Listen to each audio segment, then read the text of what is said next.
What's good, folks? Welcome back to the channel. This night, I decided to do some back. This is the full back workout. I won't include all the sets that I did. I don't think I did anyway, but this is pretty much roughly what I do for my back day. And it hasn't really changed all that much.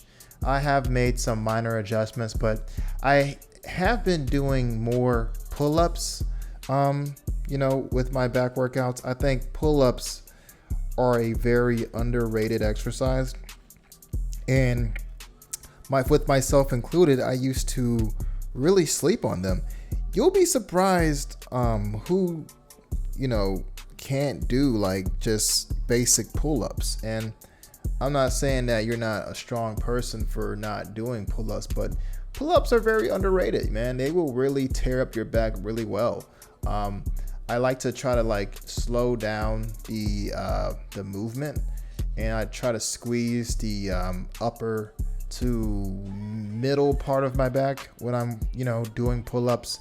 I know that there's different variations to doing pull-ups, but this is just the one that I feel comfortable with doing, and I seem to have the most results with as well. So incorporating pull-ups is a very good thing. I feel for a number of years I never did pull-ups, but until I started getting back into it, I started to see like a real good definition in my upper back and middle back, mainly, even a little bit in my lats. I think it's really depends on the variation and like your where you're gripping the bar, how wide you are, if you're going wide or you're going close grip. It makes a difference. So right here I'm doing some bent over rows with the Smith machine. One of my favorite workouts to do on the Smith machine. I think this is a great way to target your lats. Sometimes I might switch over to the barbell, and just get a different feel for it. But I like the Smith machine in this regard because I can really stretch the muscle as much as possible, and I don't have to worry about always gripping it, and I guess worrying about if I go heavy, I won't be able to hold on to it anymore. My grip strength seems to be a little bit better because I don't have to really worry about it that much when you're on a Smith machine, because it's kind of like on a track. So I think workouts like these are just great for the Smith machine in that regard. But really, the Smith machine is used for bodybuilding. I mean, yes, you can build strength with the Smith machine, but it will be very different when you go to a regular free weights or barbell. I think most people understand that, because the thing about it is you're taking away stabilization when you're on the Smith machine, and when you go and try to do this on a regular barbell, it feels different, and you may not be as strong because you have to stabilize yourself. You have to make sure your core is tight. All these different muscles are being I guess integrated into the movement. So with the Smith machine, you don't have to worry about it as much. You just have to focus on completing the rep, which is what I like about this. So don't sleep on barbell though, and free weights. That's still a good thing. You want to always try to build strength and size with that. But this is a great gym. This is a great movement. So I think I stripped it down to 45 for my last set here, and this was cooking my lats. So like always, I always stand on a 45 plate to get the full range of motion when going down. Right here I did some cable pull downs. I did sort of change and tweak a little bit of my form here. I started to come down all the way to my stomach now, and I'm always gonna have that that open grip. I'm never gonna hook my thumbs around the bar. And I think I've mentioned that several times when doing this exercise, but never hook your thumbs because you're gonna always feel it in your biceps, and that's not what we want. So if you make that tweak, then you will definitely start feeling it in your back. And always try to come down to your stomach. I think that's where I feel my lats a lot more. And right here, I actually learned this from Sam Sulek. I think him and Sebum and another guy was like working out, and after they do just regular cable pull downs overhand, they switch immediately after and do underhand. And this was cooking me. This was cooking me. And now I do this for every single back workout. If I'm doing cable pull downs, I make sure to switch and go to underhand. And that's a nice little, burnout set towards the end, because it just really cooks your back. It cooks your lats, all that. So it's a nice little touch. This is also a exercise that I don't really find myself going too heavy on, because I think that, like always, going heavy and having your form be compromised is just never a good thing. So, I might go up, a couple of pounds, but I generally don't go super heavy on cable pull downs. That's just me though. That's just me. Because when I'm alternating from overhand to underhand, you got to make sure you have a pretty moderately heavy weight, because once you switch to underhand, you want to make sure you're able to get some good reps. If you go too heavy and you're like dog tired from the first set and then you switch to underhand, you're going to barely get any reps with that. So always keep that in mind if you're going to attempt this. I choose a pretty moderately heavy weight and one that I can handle, but that's just gonna get heavy real fast when you start doing the underhanded variation. So just FYI, heavy weights, I think you got to really pick and choose when to go heavy and when to keep it moderately heavy. It's not like it's the end all be all if you don't go like crazy heavy. You know what I mean? If you can handle that and without compromising your form, then have at it. But for me and my workout regimens, I just like to keep it the way that it is. I think that yes, progressive overload is very important, but for workouts like this, I tend to find myself just I would say exercises like this, I don't really go that heavy. You know what I'm saying? So it's always just something that you got to keep in mind. Don't want to snap some shit up. You know what I mean?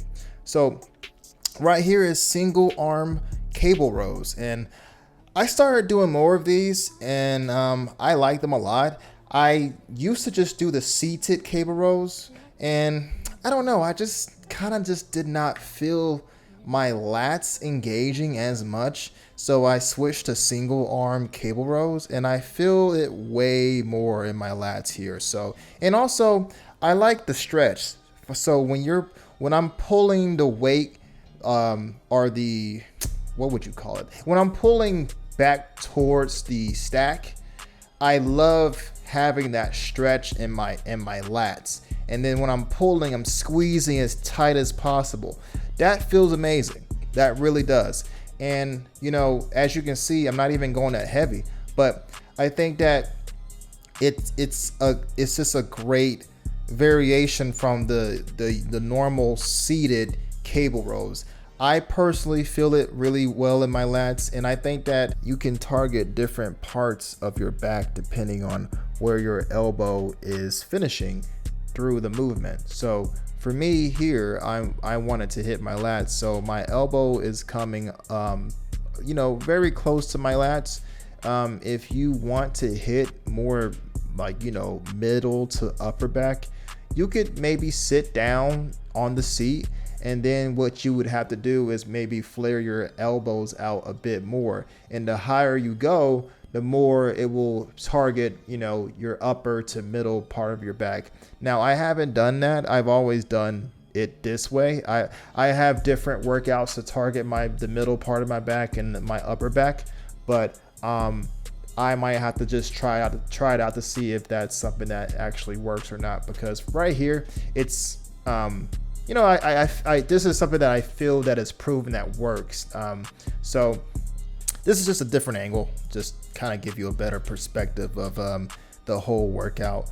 But yeah, I think you guys should really give it a shot, give it a try. I think you guys will really love it. I think I love learning new ways to, hit my back muscles. One thing I got to start doing, and I didn't do this night, is I didn't do lower back. And I got to really start incorporating lower back. I've always hit my lats, my middle back and my upper back, but my lower back is one thing that I'm sleeping on. And one workout that I need to start doing is back extensions, and I hardly ever do them. I think if I ever get any type of pain related to my back, it's always going to be my lower back. So if I can strengthen that muscle and try to build that up, I think that it will decrease the chances of me having pain in my lower back. I will have a strong back, you know what I'm saying? So you got to work the whole back, not just the middle, the lats, and the upper back, So right here, I'm doing some standing cable pull downs, and this targets primarily the lats. It's a pretty straightforward exercise. I think that you have to make sure that you're engaging your core and your triceps when you're doing this. You lean over, and I kind of bend my knees a little bit, but yeah, this is a good addition to a back day, in my opinion. I don't do these as often, but I'm starting to incorporate them a lot more. Yeah, I feel like my lats are, benefiting from this workout too. So I would also say give this a try if you guys aren't already doing it. Having strong lats definitely carries over into other, movements and exercises such as, bench press, deadlifting, overhead press, squats. It's just a great muscle to strengthen, and it also helps, I feel, with your posture, you know what I mean? So I noticed that when I'm training my lats, more frequently, my bench press definitely feels a lot stronger, because I'm engaging, my lats, and, it acts as brakes and stabilizers when you're lowering the bar. So it just kind of helps you control the weight and, generate more power, in my opinion anyway. And even when I'm overhead pressing on my shoulder days, they stabilize my shoulders and they help maintain a strong torso position. So it has many benefits that you probably don't even realize, but right here I did some close grip pull-ups. This is of course targeting the lats and the mid back, and a little bit of arms and shoulders. I only try to do at least 5 to 6 reps, because at this point of the workout, my back is cooked. So I tend to focus more on the quality of the rep more than the quantity of the reps that I can get. So this is just purely for just trying to contract and stretch the muscles that I'm trying to hit. So don't feel discouraged if you can't get more than 5 or 6. So one thing I didn't mention too is I think that also having strong lats helps you complete muscle ups too. I haven't really cared to do muscle ups, but I know that a lot of people, even some of my friends, are interested in trying to, like, you know, improve their muscle ups. And who knows, one of these days I might actually try to you know, do a muscle up. And it's a lot, you know, happening in that movement. Having like strong lats, you know, you got to make sure that you kind of give yourself a little bit of a swing. And then once you're like, your chest is to the bar, you have to like push yourself up. So that's like triceps. So I might actually try to, like, you know, post a muscle up one of these days. You know, I got one of my friends who's like a master at you know, muscle ups. Shout out to Jason. You know, he's got some great tips on how to you know, improve your muscle ups and whatnot. So right here I did throw in some biceps. I just did the bar. I think that if you guys want to you know, increase the size of your biceps, you'll definitely have to do like an arm day. You know, for me, I like to maybe throw in some biceps at the end of my back workout. But if you really want to have some real improvement in your biceps, you're gonna, I think for me anyway, I like to have a separate day for just arms. So this is just sort of like, just kind of like, you know, just kind of getting the juices going in my biceps. I haven't done an arm day in a long time, so I might post that as a next video. But as you can see, not going very heavy at all. But you know, you don't really need to. You know, biceps, you know, don't really require you, in my opinion, right, to go super heavy to see results, man. That's how people fucking tear their biceps, man. And that's one thing that I do not want to do. So I think it's all about how you perform bicep curls and how your how's your technique, you know. So that's all. You can go heavy for biceps, but just make sure you have leverage over the weight that you're doing. You know what I'm saying? So, but anyway, this is the end of the workout, guys. Appreciate all the support. Tune in for some more workout videos coming soon, and I'll catch you guys in the next one. Stay blessed. Peace.